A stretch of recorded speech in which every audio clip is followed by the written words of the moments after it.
Thank you so much for joining us on At Issue. I'm H. Wayne Wilson, and normally when I'm sitting at this table with the gentleman across from me, I'm saying, welcome to the program, Congressman, but now it's United States Secretary of Transportation. Congratulations. Thank you. How did this come about? I mean, 14 years in Congress, you announced your retirement. Everyone said, nice job, Ray, and you'll enjoy life with Kathy, your wife, and do whatever you want. And all of a sudden, well, 1 year ago right now, believe it or not, I got a call from Rahm Emanuel, and he said, I'm going to be Chief of Staff to President-elect Obama, and we're looking for some Republicans in our administration, as the President promised during the time that he was campaigning. And I had a relationship with President-elect Obama, having served with him while he was a U.S. Senator and I was a U.S. House member, and also had a relationship with Rahm Emanuel because we both served in the House at the same time. I went for an interview about this time a year ago, and I think it was December 17th that then President-elect Obama announced me as his Secretary of Transportation. I had about a 40-minute interview, and we talked about being involved, and I couldn't pass up the opportunity to have a front row seat, not only making history, being a part of a history-making administration, but also a front row seat watching history. and Kathy signed on. Of course. I wouldn't be doing this if Kathy hadn't signed on. I want to talk about transportation for the most part, but you mentioned Rahm Emanuel. And so let's talk a little bit about politics first. You, along with Rahm Emanuel, who's a Democrat, from Chicago, had worked in doing dinners, bipartisan dinners. Right. And you also participated in, or actually co-founded the Hershey Retreats. There were several of those. Right. I think most people view Congress as being very, very partisan right now. Mm-hmm. Are you a little concerned over that, especially after all the efforts that you put forward with Rahm Emanuel, et cetera? Well, I am concerned about it because people that live in Central Illinois or anywhere in America want the Congress to solve big problems, deal with big issues, and do it in a way that reflects the values of the country, which is people working together. And so when people serve on church boards or library boards or school boards, they know they have differences, but in the end they work those out and solve problems. And I think people are really concerned that Congress can't seem to set aside their partisan differences. It's very acrimonious in Washington right now, unfortunately. That's bad for the people. It really is. Let's move on to what your job is. That's why you're here. I was looking up background information and found there are 11 administrations underneath your secretary position, including things like the Maritime Administration, the St. Lawrence Seaway Development Corporation, things of that nature. And then, of course, highway, there's motor coaches, there's airlines, et cetera. Let's talk a little bit about, first of all, probably the most famous, you got more airtime for this, Cash for Clunkers. There was some criticism of the top 7 trades. The top 4, or 4 of the top 7, involved pickup for pickup. The idea was twofold: be green, better gas mileage, and to spur the auto industry. Sure. From the green perspective, was that a little disconcerting that you were taking heat because of the trades of pickup for pickup?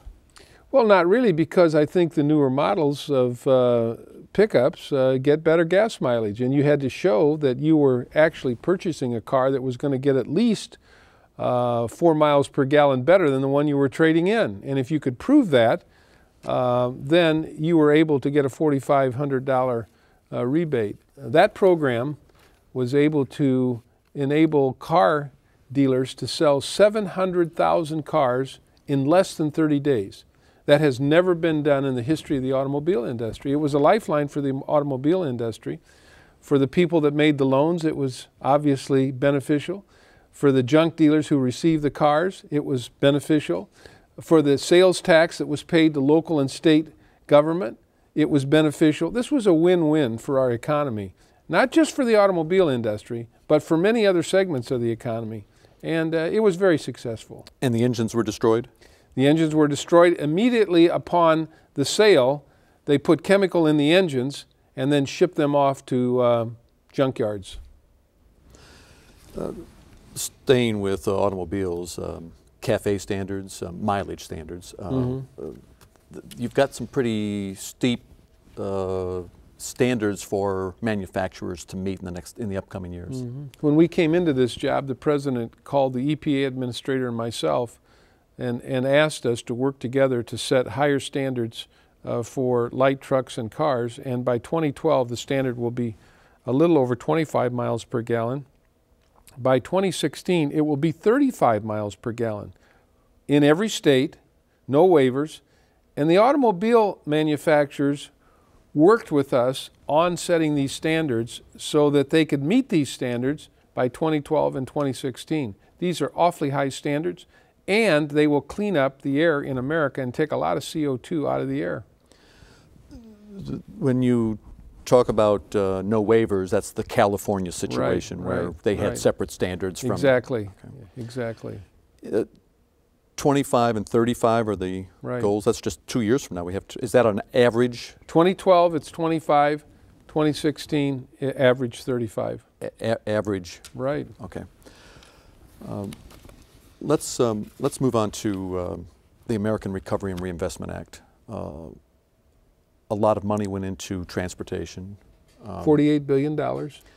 You've got something like more than 8,000 projects going on across the country. Is there some way of measuring the success of that program? Well, we have over 10,000 projects that have been funded. We know that 70% of our money is already out the door. Some of it's still being spent. This was an 18-month program. We know with winter coming on, many of these projects will be suspended and start again next spring. So there'll be more employment and more opportunities to continue these projects next year. This, again, was a very successful program. A lot of these projects were sitting on shelves because states did not have the money to do them. Thousands of people have gone to work all over America building roads, building runways, building bridges, resurfacing roads. We know what's happened around central Illinois. People have been very annoyed with the orange cones and orange barrels, but it meant that people were working in jobs where they were unemployed. January, February, March, April of this year, many of these people were unemployed. But because of the economic recovery, particularly in transportation, it was very helpful in getting people back to work. And that will continue next spring and summer through the fall. The Obama administration in general has been criticized with certain numbers that have been put forward on jobs created, jobs saved. Within the transportation department, how do you know that you've created jobs and saved jobs? Well, because we have these relationships with highway departments all over the country. Every highway department is receiving our funds. They tell us when a project is awarded, and they tell us how many people are going to be working on the project. In some instances, it might be 30 people. That's 30 people that were out of work earlier this year and would not have gone to work this year had it not been for the transportation economic recovery. And on the transit side, we know that transit districts like CityLink bought more buses. In some instances, transit districts built buildings, built facilities that they had no way of doing before we were able to get $8 billion out around the country. Driving has become well, I should be careful because I was looking some statistics up. In 1923, we had 23,000 people die in traffic accidents. I mean, there weren't that many cars back then. We only had 37,000 and plus die in 2008. So actually we've improved recently, but still, point being, almost 6,000 people died last year where we have been able to identify distracted driving as a cause for the accident. Yeah, and it's an epidemic. I mean, first of all, we're all hooked on our cell phones or our Blackberries. Everybody has one, including just about every teenager. And so we're going to take this epidemic on, and we're going to say that you cannot drive safely while you're texting. You simply can't do it. You have to take your hands off the wheel. You're distracted by looking down at your cell phone. I think that using cell phone is a distraction. And if it were up to me, I would eliminate that also. In Washington, D.C., they have a law that says you cannot use a cell phone while driving, and everybody's doing it. So we need good law enforcement. We need personal responsibility. We need tough penalties when people are caught doing it, not dissimilar to what we did with click it or ticket, which now everybody, when they get in their car, puts their seatbelt on because they know it can save lives and save injuries. And also with .08. When that program started 10 years ago, nobody believed you could take drunk drivers off the road. It's been done because of good law enforcement, personal responsibility, and good laws. And that's what we want to do is just, you cannot drive safely while texting or while using a cell phone. You just can't. You had a summit September 30th, October 1, I believe, dedicated to the discussion of distracted driving. Right. Reasonably speaking, what do you as Secretary of Transportation believe is going to come out of that summit in terms of eliminating distractions? I think there'll be laws that will be enacted by Congress. We have 4 members of Congress actually come to our summit and speak because they're concerned about this. 2 very significant bills have been introduced in the Senate. We also were able to have the President sign an executive order telling federal employees, if you have a cell phone or a BlackBerry issued by the government, you cannot use it while driving. If you're in a government-issued car that's being leased or owned by the government, you cannot use your cell phone or BlackBerry or text while you're doing that. That's the first step. The second step is very tough enforcement. If a bus driver or a train driver is distracted by texting or using a cell phone and there's an accident, they lose their license and they lose their job. When people get on a train, when they get in a car, when they get on a bus, they want to know they'll be delivered safely to where they're going. It can't happen when people are distracted by texting or by the use of a cell phone. You have more say on a federal level over the motor coaches, over the truckers, right. But you have less say over automobile drivers. That's mostly under state purview. It is. It's under the state purview because the state issues driver's licenses. They can revoke driver's licenses. They can suspend driver's licenses. So we're going to encourage, through legislation, the states to take tough action, the way that they did on .08 and on also seatbelt laws. There's legislation right now. There's legislation, and there have been hearings held in the Senate. I've testified before the Senate Commerce Committee on these bills, and I believe next year Congress will take action on this.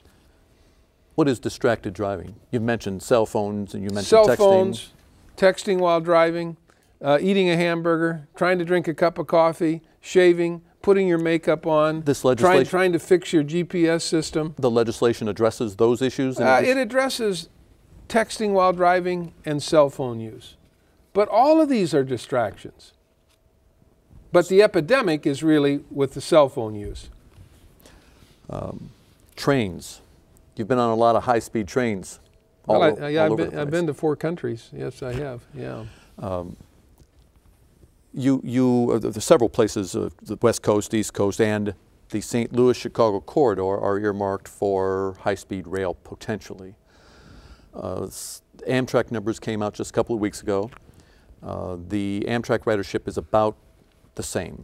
The Chicago-Milwaukee, Chicago-Quincy, Chicago-Carbondale are all down slightly.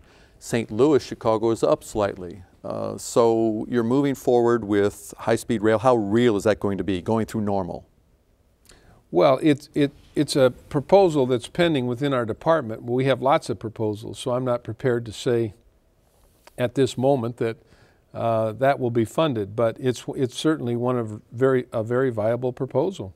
And we're going to take existing Amtrak corridors, we're going to use the freight corridors that exist, and we're going to probably build some new corridors. But within the next decade, good passenger rail service is coming to America. People that go to Asia or Europe and ride on good passenger rail come back scratching their heads wanting to know why we don't have it in America. This is President Obama and Vice President Biden's dream and plan, and they put $8 billion in the economic recovery. That's 8 billion times more than we've ever had at the Department of Transportation for passenger rail. So it's going to take time because it involves lots of infrastructure.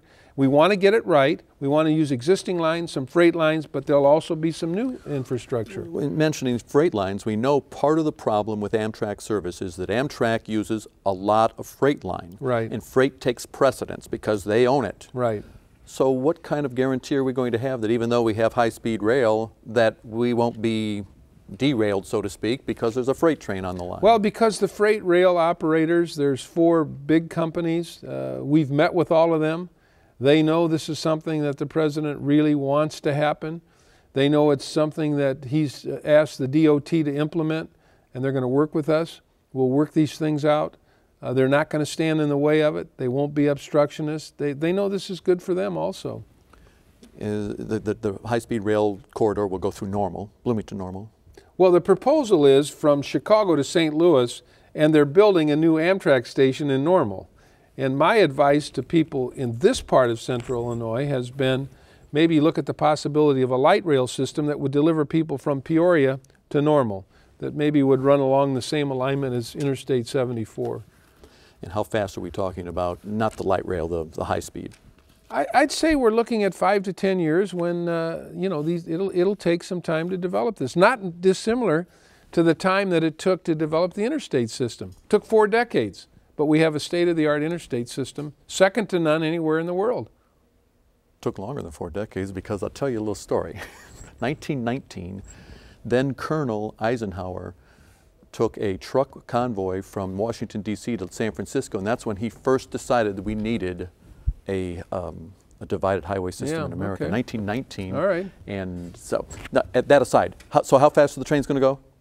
Well, you know, probably we're talking between 120 and 170, depending on where they're at. Okay. Speaking of rail, a lot of discussion about safety at airports, and I'm talking about safety against terrorism. Sure. What about the commensurate rail efforts? Well, there's not the same system that exists in the airports called TSA. That system does not exist at Amtrak stations, but there is a lot of security. They have bomb sniffing dogs that are there as trains depart that check to see. There's lots of security there. There is some probably modest security compared to the real high kind of security that you see at every airport in the country. But remember, we were attacked on 9/11 through our air system, and we really have had no breaches of the kind of security that we've seen at airports at train stations. So that's not to say that there's good security at Amtrak stations. In reference to TSA, Transportation Security Administration, that's no longer under your department. That's right. It's under Homeland Security. Mm-hmm. Let me talk about airplanes for a little bit. You still have airplanes underneath your purview. Right. But involving this computer glitch last month in November, there was a motherboard that burned out or something happened, and it threw half the system into a tizzy. Mm-hmm. And we've heard from various people, including air traffic controllers, that they are working with antiquated equipment. Mm-hmm. What is your department doing to upgrade that system? One of our top priorities at the FAA, which is under the jurisdiction of DOT, is to get to what we call next generation technology, state-of-the-art technology in TRACONs all over the country that are tied into airplanes, that it goes from a satellite system to a GPS system, the same kind of GPS that people have in their automobiles that tell them how to get places. This will guide planes safer. It'll cut the time that planes have in terms of the vectoring that they have to do now, and it will save a lot of jet fuel. It will be safer, and we won't have an antiquated system.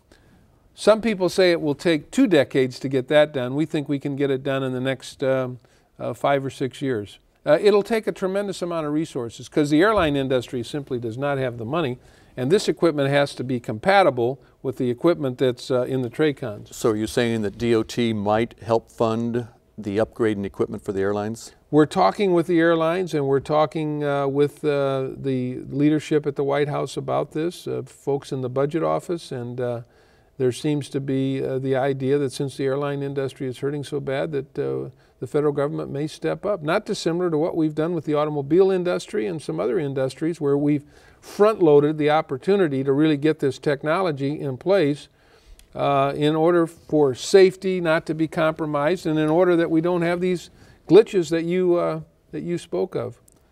The airline industry as a whole has lost $33 billion since 2000. I think it's 13 different airlines have filed bankruptcy within the last 2.5 years. Is there anything else DOT can do other than the reference to the GPS equipment? Is there anything else that you can do to help this industry get righted again? Well, we had a day-long meeting where we invited folks from the airline industry, and we have now in the works a Blue Ribbon Committee that will work over the next year, 2010, directly with me to come up with recommendations of what we should be doing. We know next generation technology is something we need to do, but there's other things we can do. In a lousy economy, the airline industry has been hurting because business travel is way down, and that's sort of the bread and butter, or the gravy that has really helped the industry to stay afloat. And business travel is way down, and so it's been difficult for the airline industry, like many other industries. I think our Blue Ribbon Committee will come up with some good ideas. This committee, what can the LaHood administration of transportation say or do to assure us that this won't be a report that gets put on the shelf alongside the other reports that are done?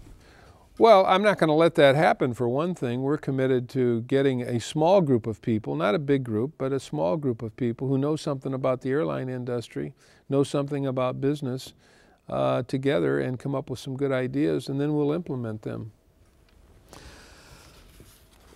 You also control the maritime. We mentioned the St. Lawrence Seaway Right. Development Corporation, but let's talk about piracy. I mean, the most famous in America is the Maersk, Alabama. There was recently the Harriet, which actually outran the pirates. And then I don't know too many people know that the Alabama, again, they tried to attack the Alabama. And this time the Alabama shot back. What's your take on arming transportation ships? Well, the most recent incident that you mentioned with the Maersk ship, they had private security people that fired at the pirates and kept them from coming on board and commandeering the ship, and that seemed to work. And there's a huge debate going on among shippers and the Defense Department and others whether we should actually be putting military people on or whether these companies should continue to have private contractors securing their ships when these pirates come. The root of the problem, of course, is that Somalia is in disarray. They have no government. If there was a stable government there, I don't think we'd be worried about these pirates. But given the fact that they don't have a stable government, I think you're going to see more and more private ship owners putting security on their boats to make sure these pirates cannot come aboard and take command of these ships. Does the Transportation Department have a recommendation? Well, we've tried to work with the Defense Department and others, and there's a difference of opinion here, and at this point we're continuing the debate. A final topic. There's so many different divisions of your Transportation Department, but motor coaches. Now, motor coaches are fairly safe, relatively speaking, but there are still deaths that occur, rollovers, things of that nature. Your department's looking at some new guidelines. What we call a rule or an enforcement, where we'd have a new enforcement, and we're looking at our job is safety number one. Whether it's trains, planes, or automobiles, in this instance you're talking about buses, but we also have trucks under our jurisdiction. You have these huge trucks that are driving down the road at very high speeds, and people are distracted in those trucks also because they have onboard computers and they have two-way communication. And so we're looking at not only motor coach, but we're looking at the trucking industry also. We want to make it as safe as possible. Are you looking at seat belts for buses?